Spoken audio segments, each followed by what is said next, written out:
Basically, tonight we're going to talk about professional development, and we might develop our own professional development. And right now we're just talking with Damien. He's down in Australia, the land down under. Actually, that's New Zealand. There you go. So, you were saying that there's a professional development with Scratch. Is that? Yeah, our syllabus just got rewritten, and it started. It was, I think we trialled it with the classes last year, but this year's Year 7 officially had to start with it, I think. And coding is for digital tech is a compulsory part, which is meant to take up 25% of the course. So 25 hours in a year. Wow. And part of that was they wanted to try and use that. We've done professional development using Arduinos, and the best part about that was getting the free Arduino with it when you went to the training. Oh yeah, that's good. So we all get to sort of play around with it. But I think the idea is that they can start with block coding, and Scratch is one of those online programs that we can use for that. Oh, sure. And I believe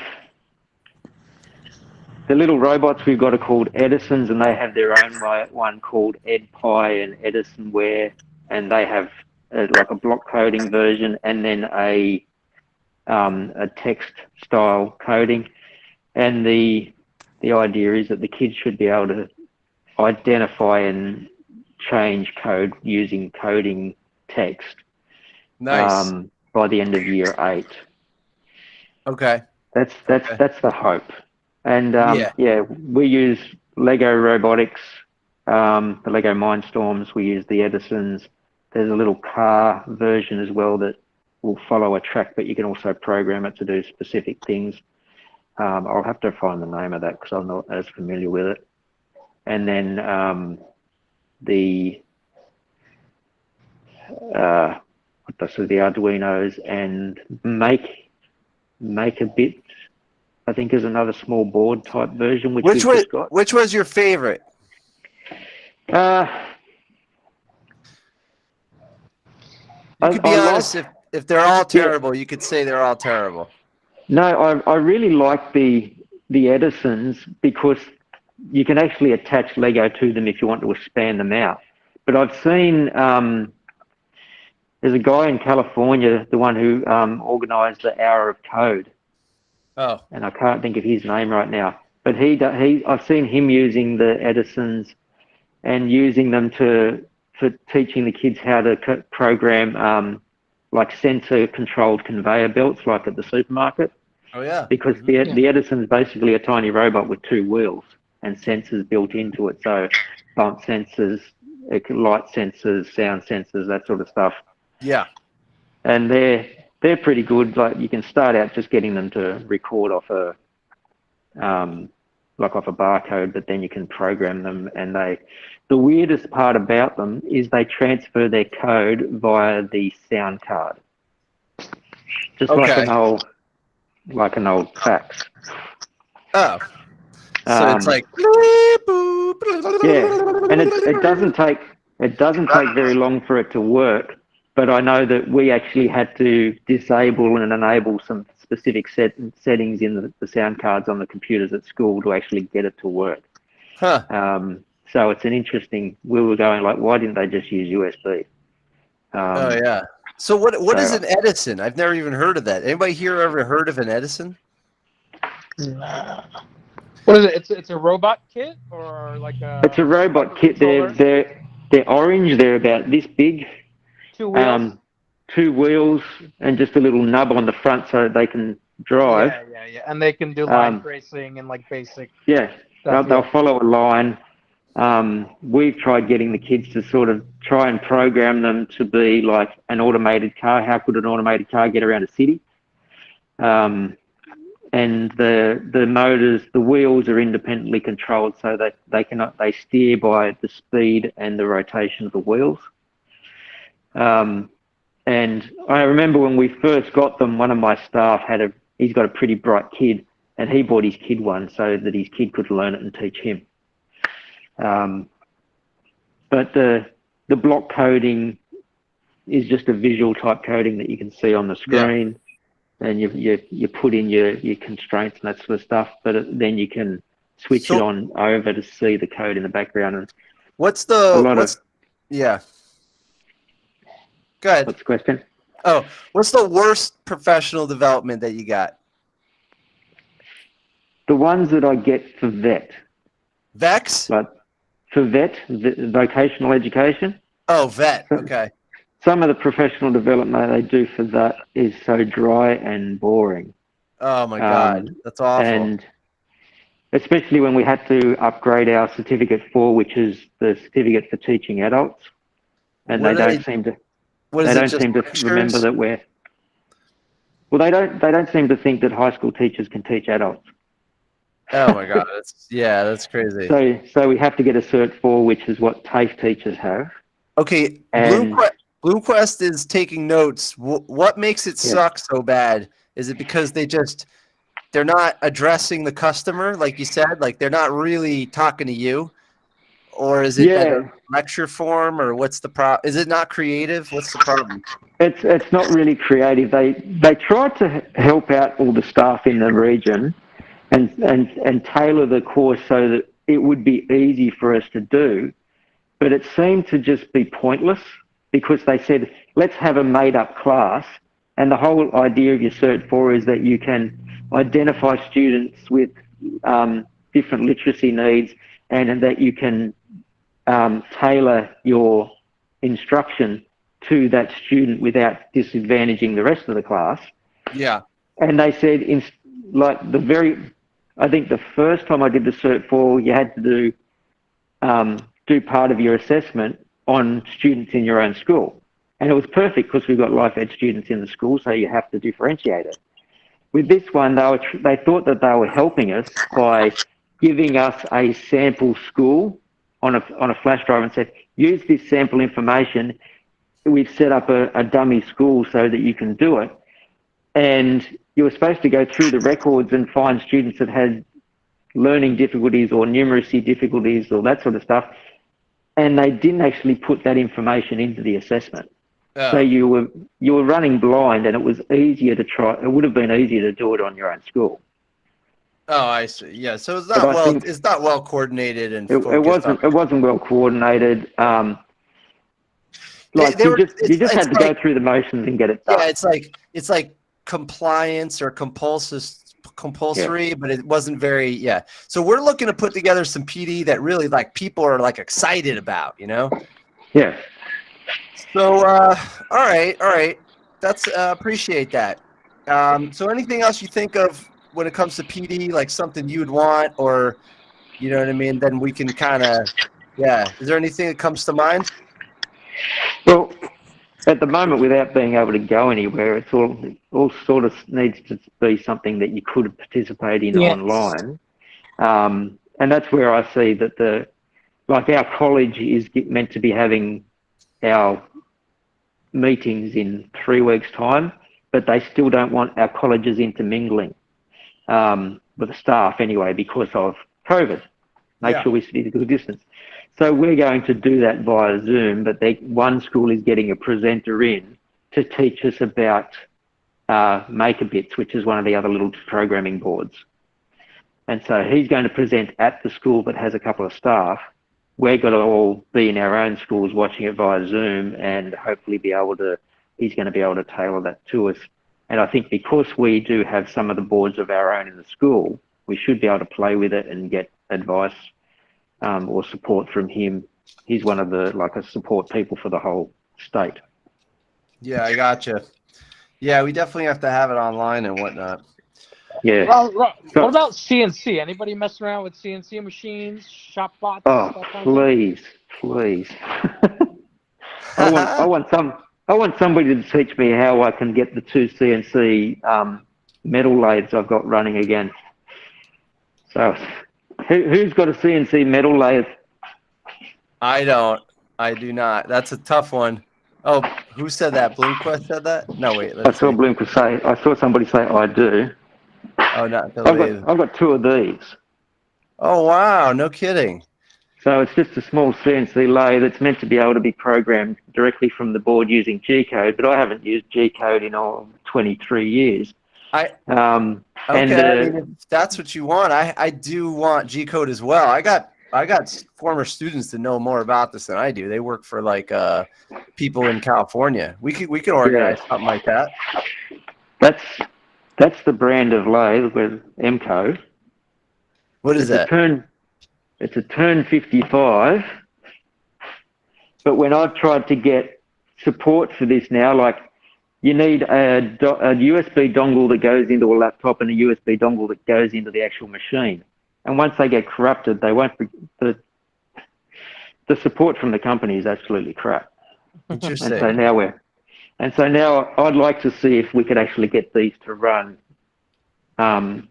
using Fusion 360 as the starting point. All right, that would Fusion be 360. something.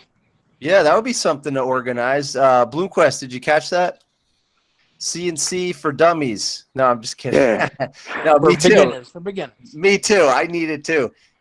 G code for older and new machines. Basically, G code in general and troubleshooting. Yeah. Like how can you hack the machine so you don't have to use proprietary software? Because when the support runs out, the support's gone. So am I right that if you have G code and you wrote it yourself or you generated it from your own Fusion 360 or whatever, then you don't need to run the you don't need to run that proprietary software. You could run just straight. You should be able to punch it straight in, but yeah. That was like Cartwright. Remember when Cartwright came out? Oh yeah, they had their own proprietary software. Oh, okay. Kwit uses that. Yeah. I didn't like it. We had the proprietary software for the lathe turning operations, and it cost us. It was a large amount, I can't remember it. It was a couple of $1,000s to get this guy to come out and just train me and my other staff member how to use it again. Wow. And that's just the software. That's not how to get the software into the machine. And then support we go, okay, yes, we know how to use the software again, and we can't get the machines to run. They used to run well off Windows XP, and they won't run on Windows 10, which is what's in the system. So basically, troubleshooting machines and G code, right? Yeah. Yeah, I agree. I've seen a lot of CNCs being run off Raspberry Pis. Okay. So I don't see why. I'm going to put a call out on the maker community as well for that. And I've seen some people say, yeah, you should be able to just hack into it and not have to use their dongle. Yeah, I agree. All right, that's pretty good. I appreciate that. That's a good contribution. No problem. All right, and it's good seeing you back at work there. You're the first one. It's good to be back. The kids are excited because they're getting in the workshop again. Wow. And it's actually what's it like with this? If I ask this at the fear of changing the topic, but I want to stay on PD, but just real quick, what's it like in the classroom with the social distance thing? The kids won't, but they haven't been told they have to here. Okay. So, and I try and keep my distance, and I've got this on all the time, and everybody's used to it. So the only question I've got is, how do you breathe in that? And I said, the same way I breathe normally. Yeah. Yeah. And how many kids in the room? I haven't had a full class. My year 9 class was about 12 kids yesterday, which was more than enough with that lot. Thanks very much. The senior class, my year 12 class construction is 14 kids, and I think I had 10 on one day, and that was in their tiny workshop that I was in last time, the little construction room. And that's the one I put the roller door up so I don't have to stand in the room. Stand outside the roller door. Oh, good idea. Yeah, I see what you're saying. Right. All right, I appreciate it. All right, stay on listening. We're going to move around. I'll be listening. Okay. Okay. Do you guys mind if I switch over to Shar? I just want to see if she wants to add anything about PD. Is she there?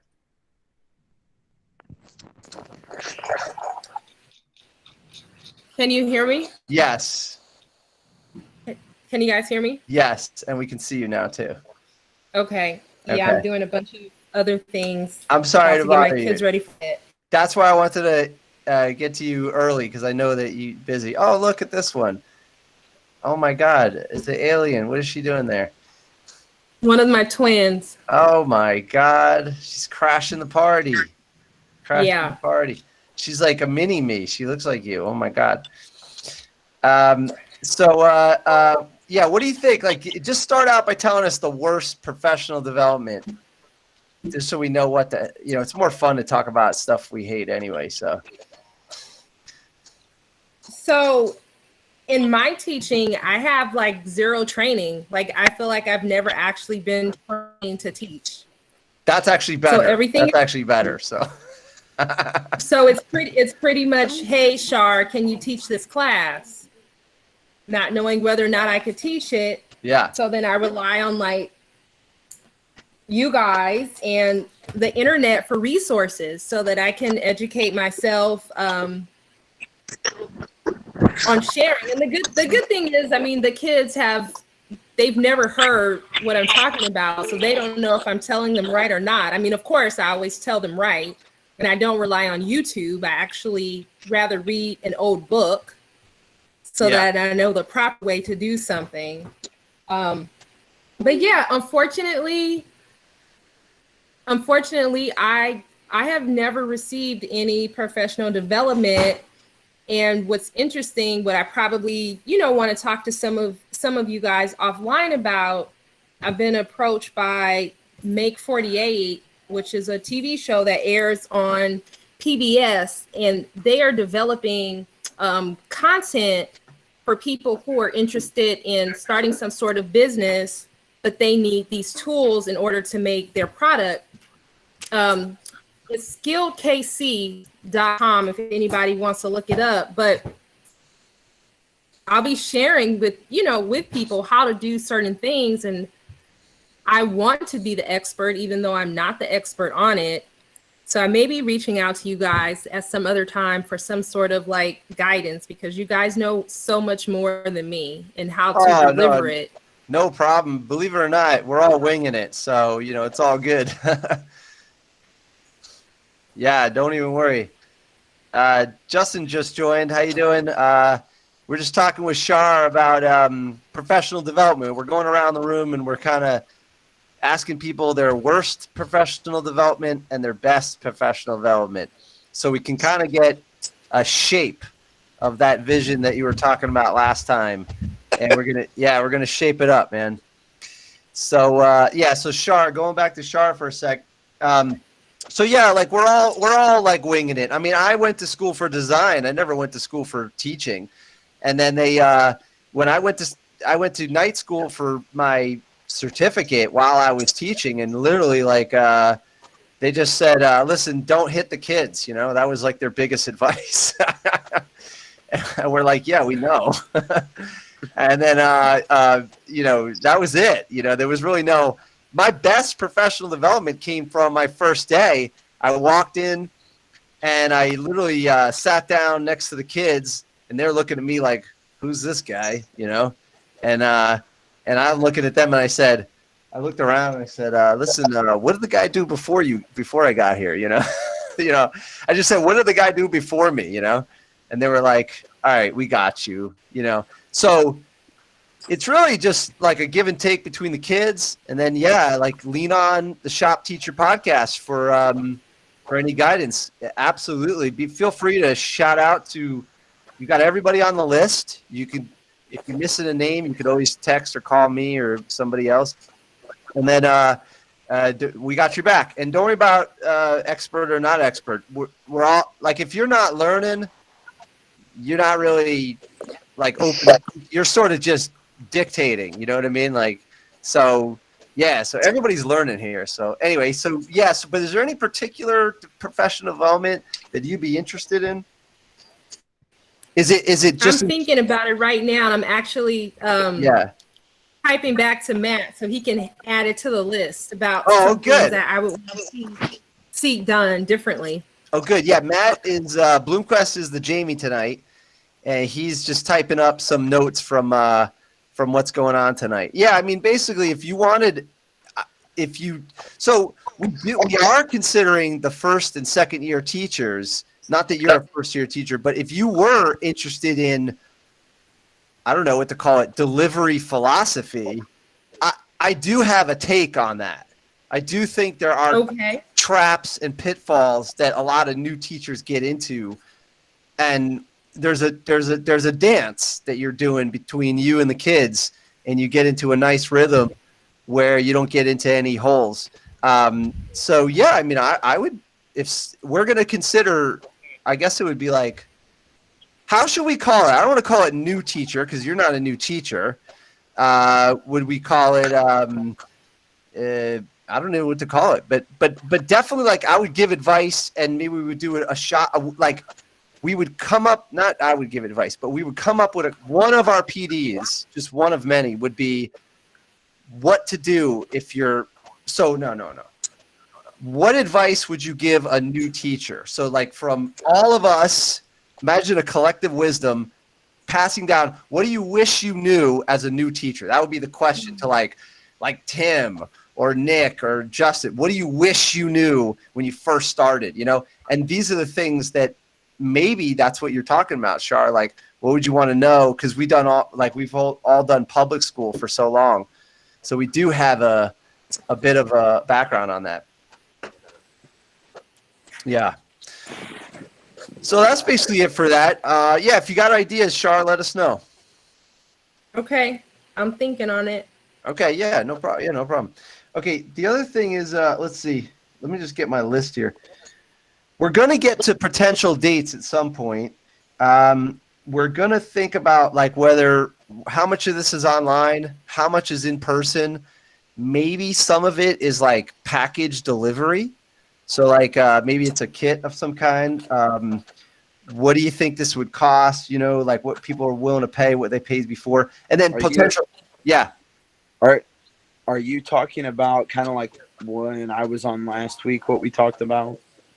Yeah, I mean, you sparked the thing. So basically, what's going on is that, so behind the scenes, the Shop Teacher Podcast takes effort and money to run. So we are looking at our budget, like, we pay for software, and we're starting to pay for editors instead of doing it ourselves. It's actually starting to, we're trying to take it seriously now. It's awesome. Yeah. You know what though? Yeah, go ahead. Like, literally some of the biggest podcast, like Joe Rogan podcast, probably the biggest podcast in the nation. That's the way they all started out. Even his was just like, I don't know, we're just kind of doing something, hanging in there. Oh, true. And then just things kind of build, and the direction gets started from that point, you know. And yeah. So I just, you know, what you guys have done a phenomenal job from the beginning. Oh, no, I appreciate it. Yeah. Yeah, I'm saying that, like, and kind of like, and I'm sorry, what's this girl's name? Oh, Shar.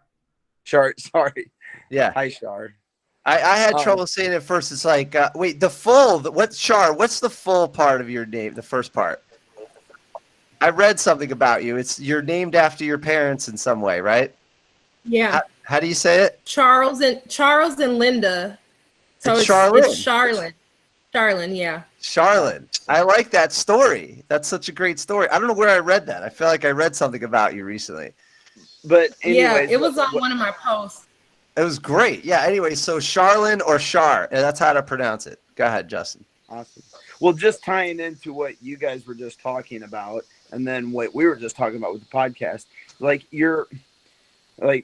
if you're a fairly newer teacher, I don't know, you know, just kind of getting into it or whatever, like, it's so easy to get overwhelmed and to try and take on everything. And, you know, I think you've just kind of got to focus on a couple of things and try and do those well, and then build off of it. And so, and just kind of like what you were talking about with your podcast, that, you know, just like that, you know, just you guys are with those types of things. Quality always works.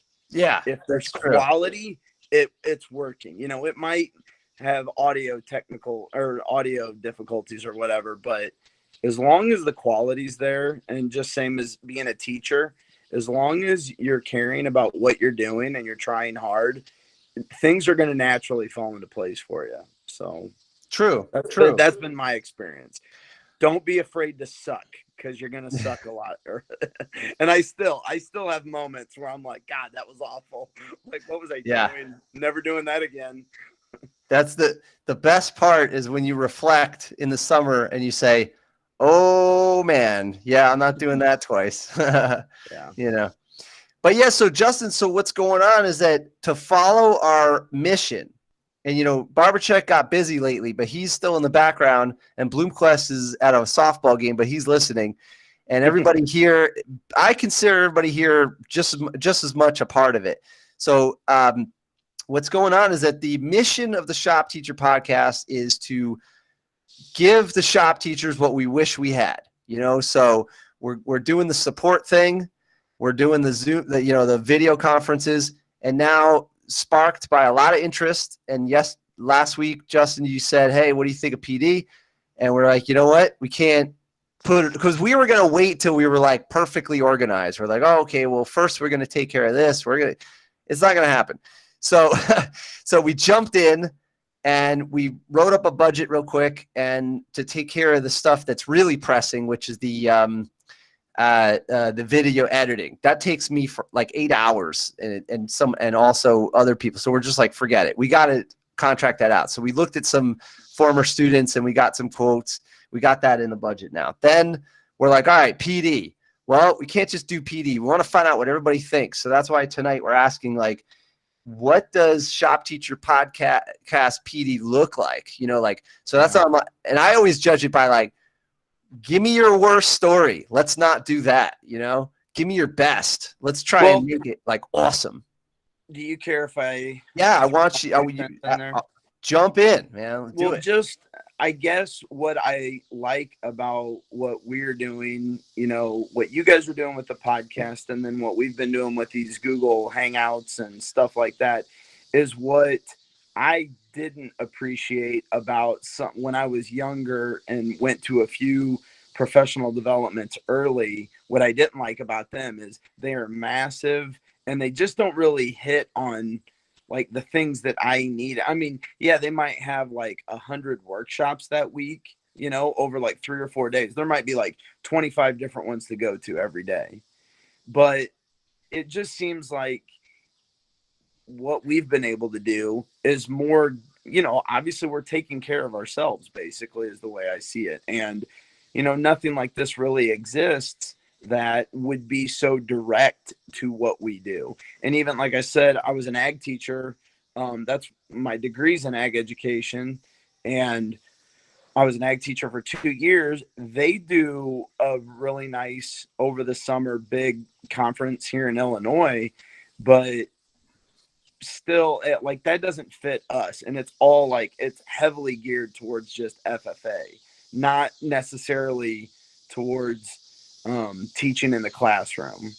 And I just think that, you know, we've got enough good people here that if we could put something on, I know we talked about thinking about some dates, and are you guys still just thinking about doing like a virtual thing right now?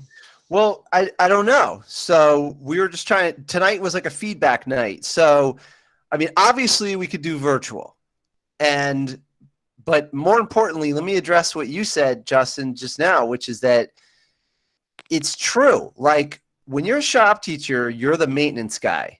You're the a designer of the curriculum. You are you're everything. And that's a lonely position. Even when you got people in the department with you, it's tough. You got to rebuild your saw. You got to come up with, you got kids going crazy and you got to take care of them. And so it's like not easy. Right. But I have a local association, but they're not as active as we are. And then as far as camaraderie goes, like this has been amazing. You know, I feel really lucky Yeah, that you yeah. guys come in every week. It's like, to me, it's like amazing. You know, and then Well, we had yeah, talked about that before, where you kind of feel like you're on an island when we're at school, right? Yeah, like totally.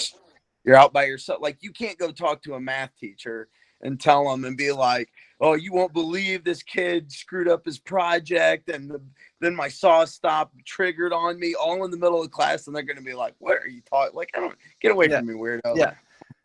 Yeah, they shut the lights and go home. You know, you're like, hey, oh, I got to rebuild the saw, and they're like, oh my god, good luck with that. I'm going to happy hour. You know, the only thing that I'm going to throw out about trying to, like, as much as I would love to do in person soon, the reason why I had thought next summer was because I just, with everything so up in the air right now. Oh yeah, like, I'm even crazy right now. I have some commitments that look like they're, like, I committed to a long time ago, look like they're going to fall through.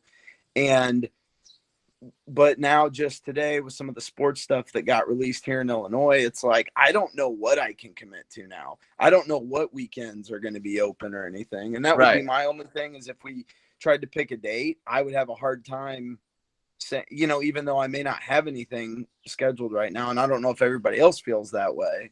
But no, it's true. It's difficult. Like over the next 6 months, I would have a hard time committing to something. No problem at all. No problem at all. Yeah, today is really a shaping night. There's no commitment tonight. We're shaping it out, and Bloomquist is taking notes.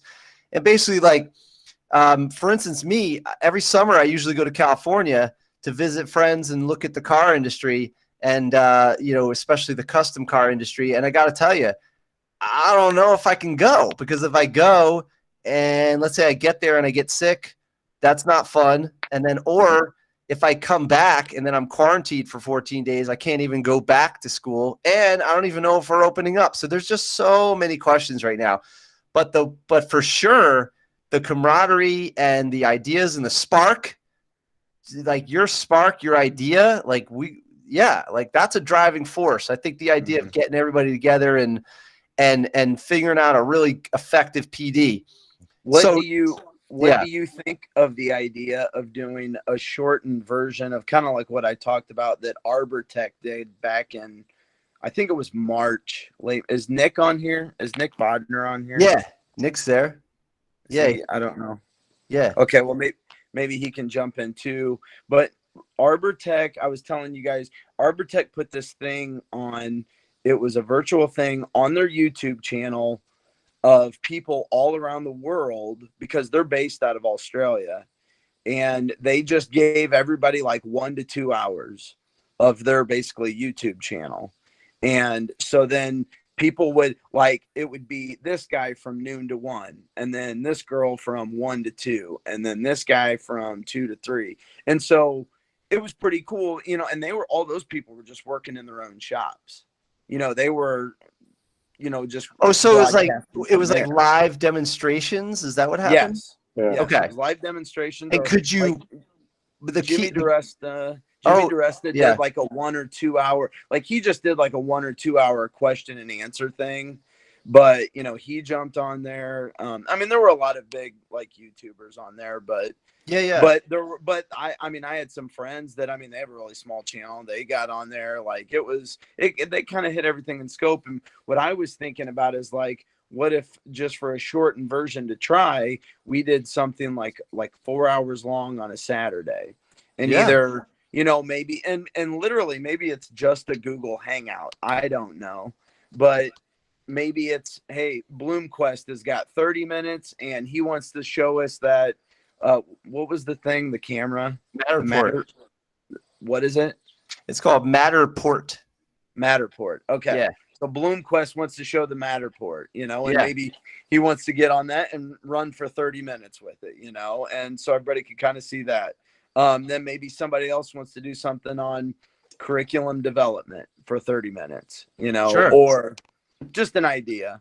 So. I like that idea. So like, for instance, you know, I would be glad to do like a crash course on how to do electric cars, but for teachers, not just, do Right. electric cars, everything I've learned by doing these projects, and then would love to see, And then- Tim Zavacki, he could do like, I think it's incredible, these wood turning projects he does. I have no idea I wouldn't even know how to do that. See, my thought on this is, I mean, I think this is a great idea. I mean, I really do. But the problem is, I see is like anything can almost be too complicated for for some people, and like if I wanted to do a PD, in my house, I don't have a lathe. Like Yeah. I don't have access to a lathe to do that. So, things that you'd want to see me do, I don't have access to. Right. No, that's fair. I understand. And that's kind of frustrating, like Maybe you could do a dance for us. We could watch you dance or something. Well, and I guess on my first thought was to do something in person with all of us, like a 2-day thing. Like that's kind of where I was thinking, like, hey, yeah, it might be a big deal, but if you guys want to, for example, I threw out the idea that if I wanted to host it the first year, like if we wanted to, I've got a director that's been really supportive of me, and I think if I went to him and said, hey, what do I need to do to host a tech ed professional development here, like a 2-day thing. I've got Zavecki coming in. He's going to do wood turning for like a 1 or 2 hour workshop. And, Nick Bodner is going to show us, I don't know, whatever, some metalworking or something like that. Or, we kind of all get together and put on our own 2-day workshop. And that was what I originally thought about. So the virtual thing is just kind of like, I guess, a stepping stone to that on how would it work and what would we cover. And I mean, listen, I think there's value in it. So for instance, like I've been to conferences in person where I brought the electric car, but I've also been to conferences where I did not bring the car. I actually spoke on social media, and we had a good time. Like it was actually right before, it was at the threshold where people were still afraid to get shop teachers on Instagram. Yeah, there was definitely like this cliff where people were afraid to jump off of, and I gave so many examples of why they should just break the rules and get on there. And it was really a funny presentation. Tim, were you there for that? No, I was not there for that. Oh my God, dude. It was really funny. I was cursing and I somehow didn't get in trouble. I had a lot of people laughing. It was crazy. But anyway. That was on my hiatus from that organization. I was on fire. But anyway, to get back to what Justin's saying, basically, yeah, of course, ideally we should get together in person. But what I'm trying to establish tonight is like rules of engagement. Like, like we definitely don't want the typical like PowerPoint presentation. We definitely don't want, like we got to come up with like, we got to be like, everyone's got to come out of these PDs being like, wow, that was freaking amazing, And so the way to get there is to rule out the typical stuff that is bad. So no compliance, no, anyway, so come up with, basically, I'm asking everyone, what's the worst PD you've ever had?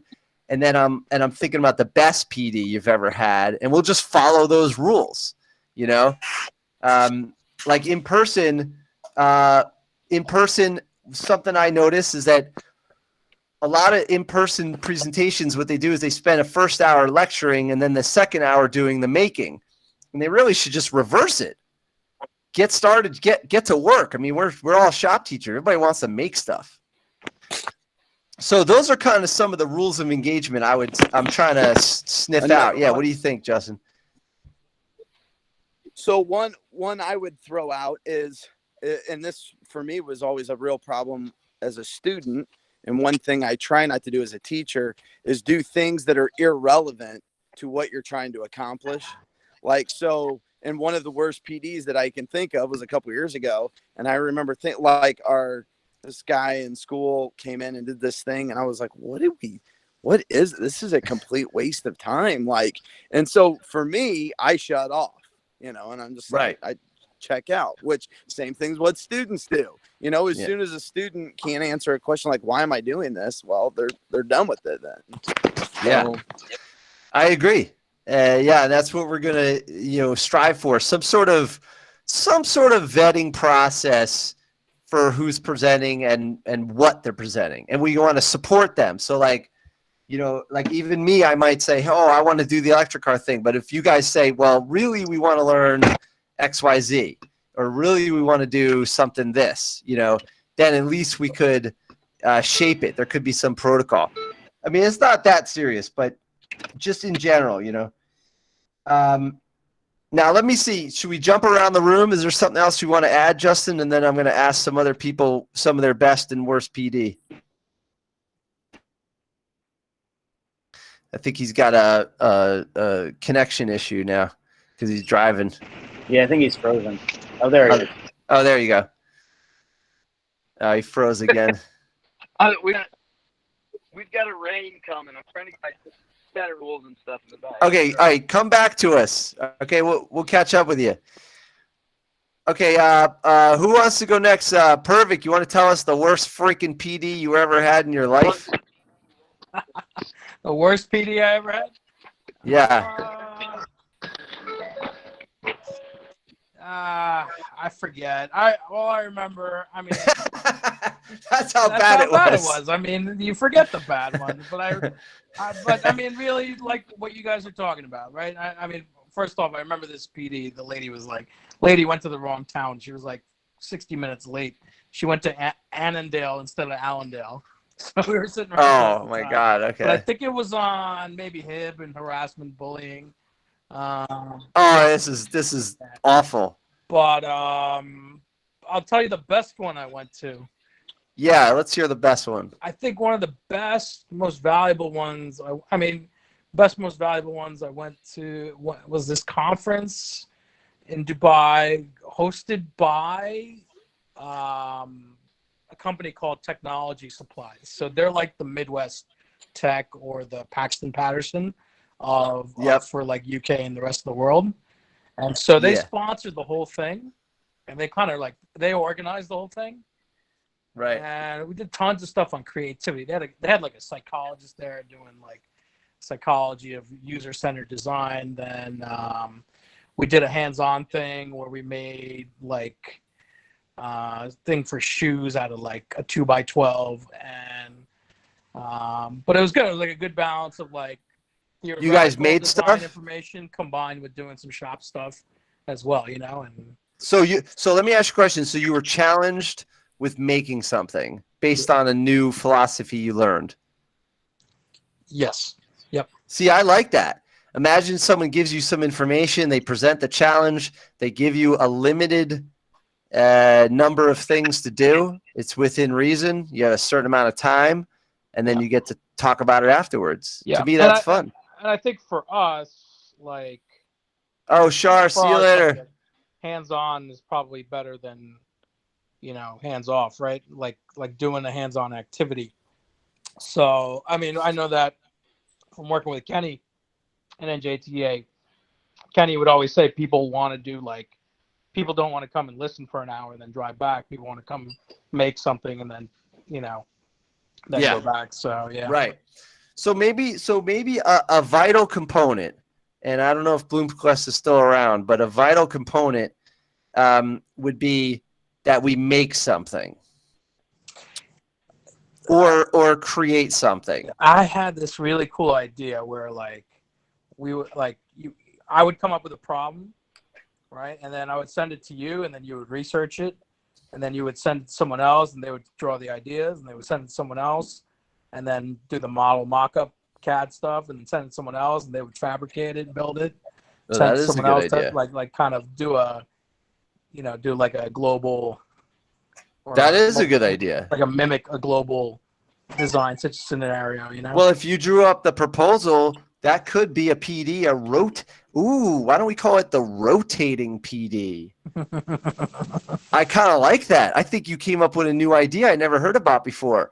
In other words, you present the problem, somebody comes up with a solution, then another person does the draw, another person does the prototype, another person does the testing, and you get the thing rotating around. It's not a bad idea. We'll call it rotating PD, or project rotation. Project man, rotation. If you Collaborative project. Yeah, I kind of like that one.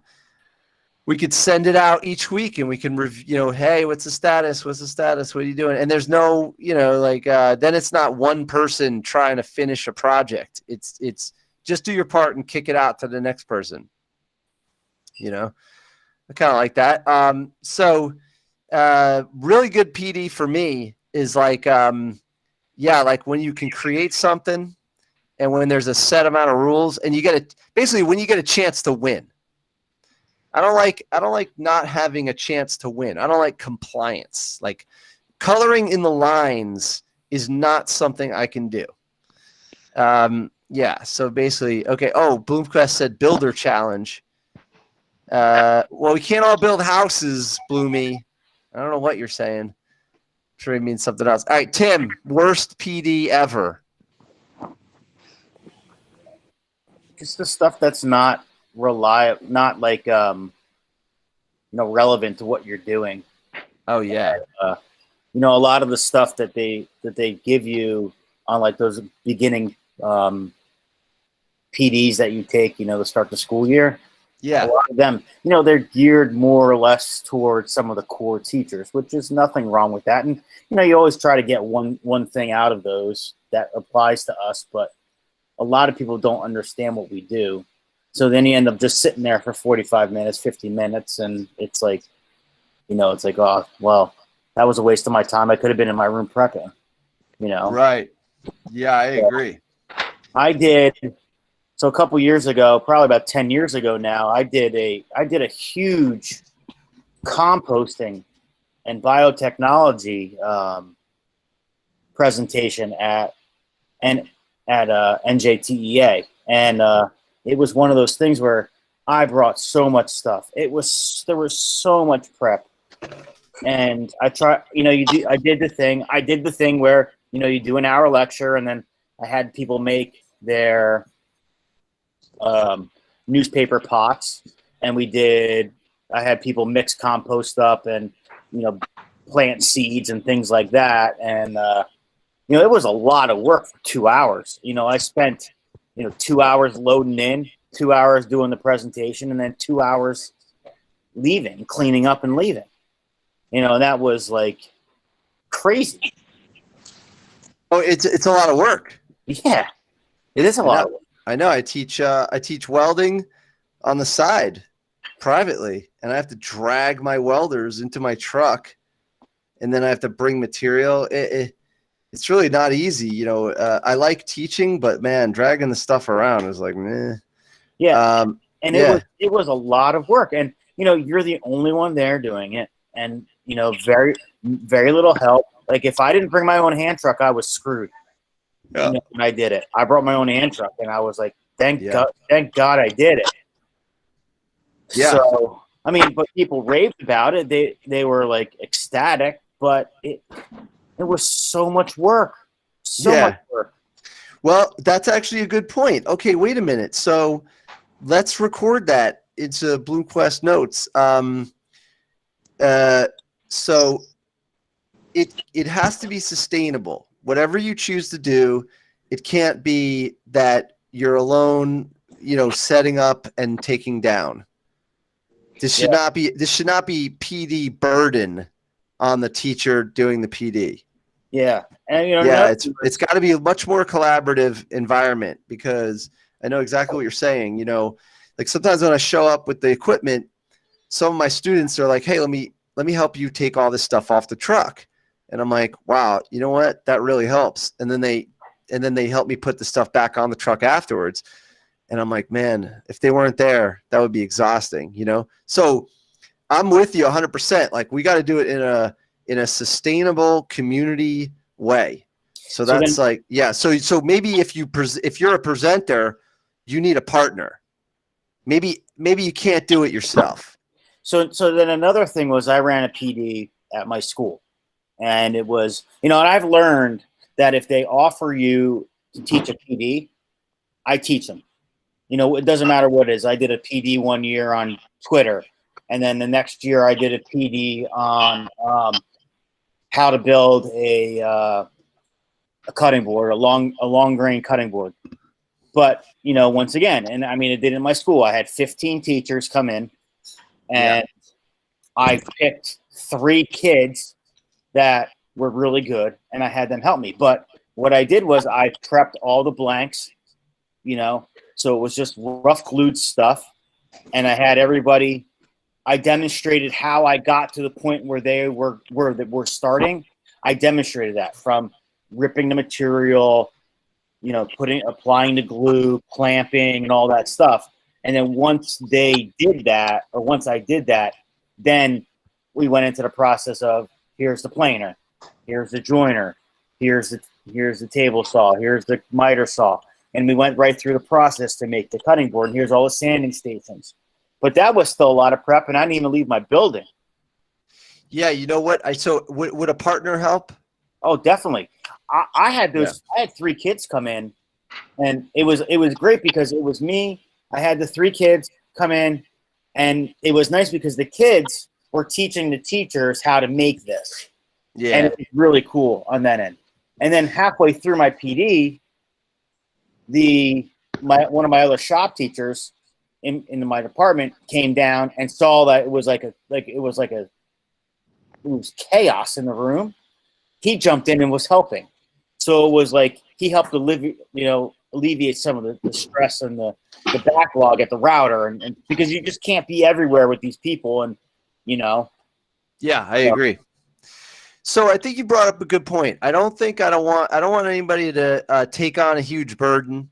I think one of the requirements of being a presenter would be that you have a partner. Another piece of the puzzle. So that's that. Okay, so moving on to topics for just a moment.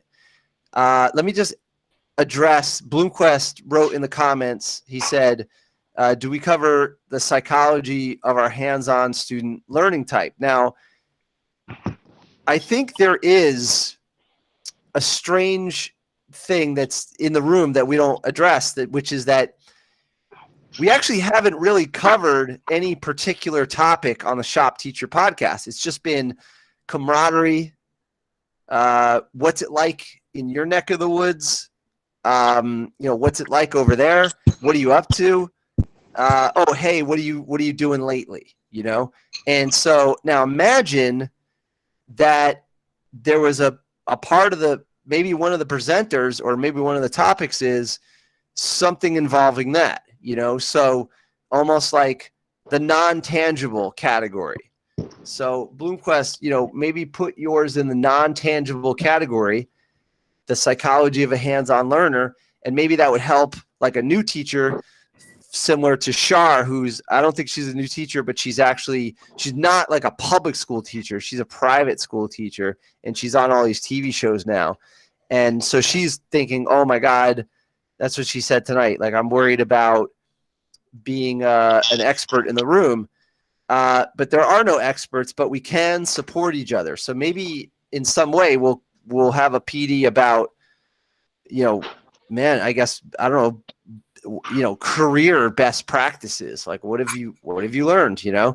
I think some of your best PD comes from a guest speaker per se, not necessarily demonstrating something per se, but explaining something, like bringing somebody that's like what what's his name did when he went and interviewed all those people.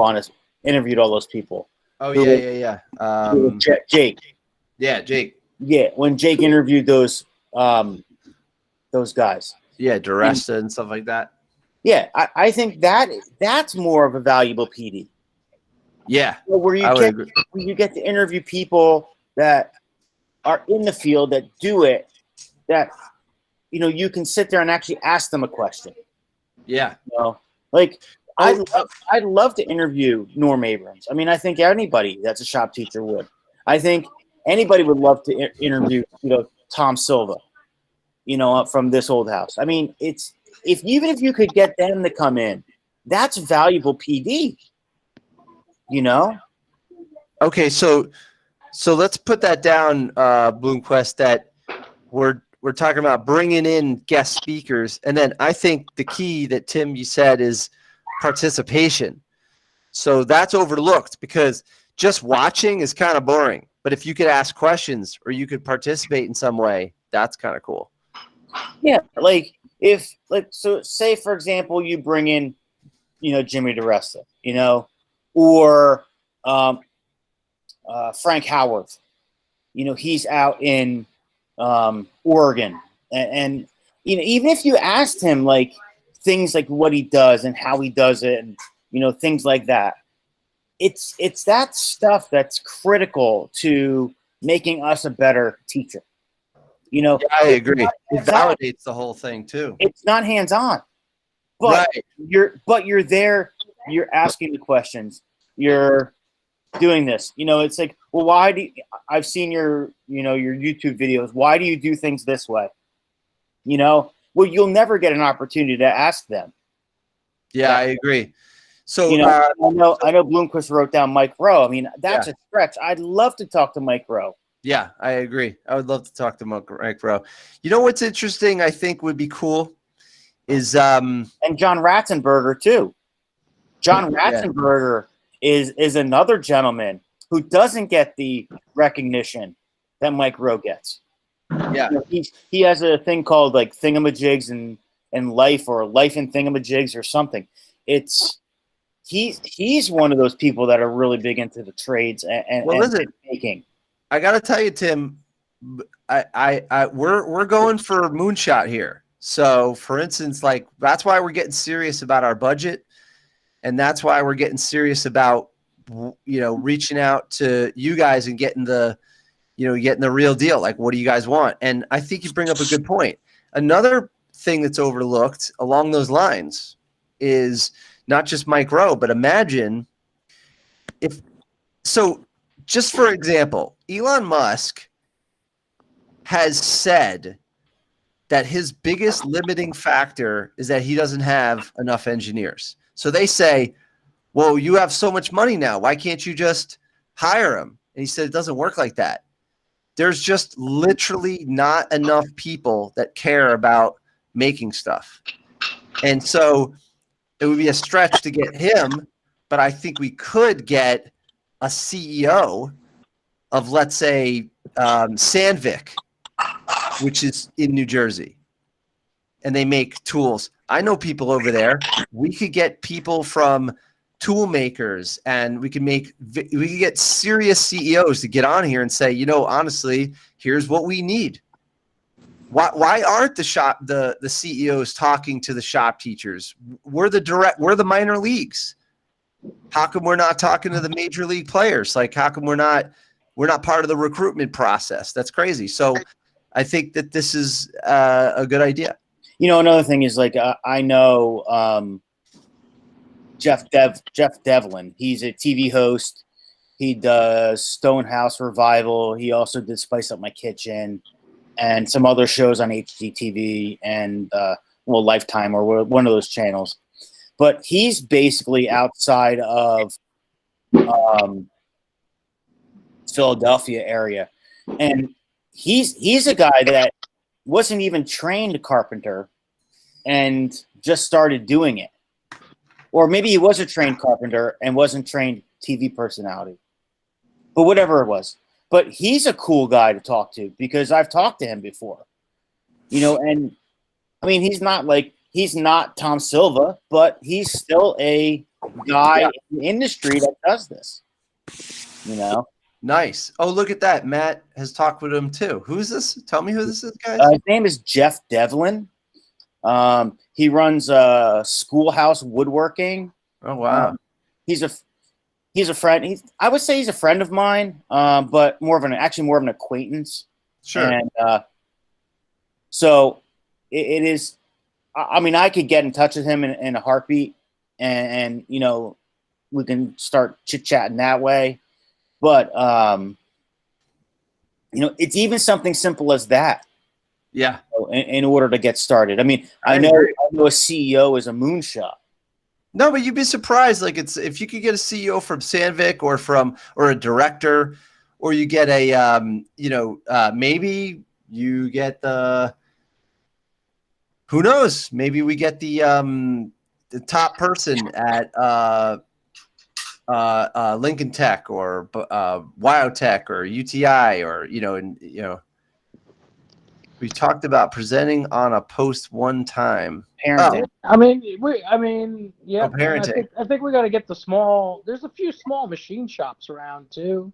Yeah, totally. I mean, even the want, smaller companies. I mean, like they It's gotta good. want interns, you know. and listen, it's a journey. You know what I mean? Like this whole thing's a journey. So, obviously you want to get to the top, whatever, like Mike Rowe or whatever, but it's kind of fun talking to everybody. I don't mind talking to a smaller machine shop owner or maybe a mechanic shop, or maybe just, someone in the field. So basically that's a category. So that's a good one. And I know Jake. I mean, Jake did a great job on his interviews, but having the opportunity to actually sit here face to face with, say a panel of 30 other teachers that can sit here and say, fire a question at the Dirt Monkey guy, Stanley, Graynack, or whatever. I think that is more of a PD that is going to get a lot of stuff out of, a lot of information out of us. Nice. Not a doing per se. I think maybe doing is too specific and there's a place for that. It's a different category. Yeah. I agree. And also if you think about it, the Shop Teacher podcast has not been a doing platform. We're really a camaraderie platform. We haven't really done anything. You know what I mean? So we're more of a connection and educational through camaraderie. Okay, having said that, I got to ask another question. Believe it or not, we got to ask, what did you pay for these professional developments in the past? Throw out some numbers and then we'll have, like I could start off and say, the first electric car class I ever had was $300, and that was in 2008, and that was in California. I had to find my own hotel room, and I actually rented an apartment. But so $300, it was like basically free. But then I've also paid. It's hard to admit, but I've actually paid $2,500 for a 3-day course. It wasn't just 3 days; it was like 3 days and nights. I wouldn't do that twice, but I did learn a lot. So that's expensive, And then the NJTEA conference is always $150, $200, and it's worth it. So I don't know. So what have you guys paid for PD in the past that you felt was good or bad? I took. Oh, see you later, Pervik. I think right now it's just me and you. All right. Later, guys. See you. Nick's probably here. And Nick's- Pervik, I'll see you later. Hey, Pervik, what'd you pay for PD? It's always been around like 150. Like for the full day conference, it's been around 150, 250. Okay. Then the hourly, like evening things, like I would say like, I don't know, 30, 40. And it depends. I mean, there's a lot of factors I think go into it. Yeah. Like the topics. Sometimes where it is comes into play. Yeah. Like if it's going to be fun to travel, Nice. and giveaways, takeaways. Oh, yeah. That's cool. All right. Thanks a lot. Get the hell out of here. All See right. you, Perfect. Good night. Hey, what- Good night. See you, Tim. Okay. See you later. Okay. See you, Matt, and everyone else. All right. Nice. All right. Yeah. So it's Nick and Bloomquist is still here. All right. Timmy. What? Just me and you, man. Just me and you. I know. Um, Yeah. So I think you made some good points. So what the hell? So how much did you pay?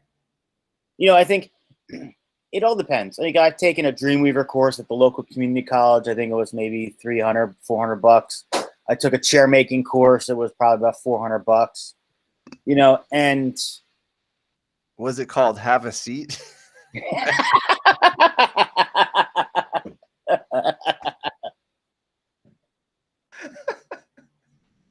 I don't know what happened there.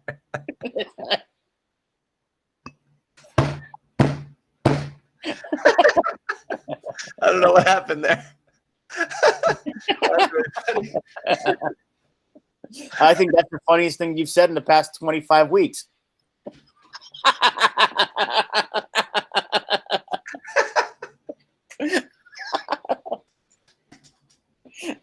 couldn't take it. I don't know why it was so obvious to me. I was like, dude.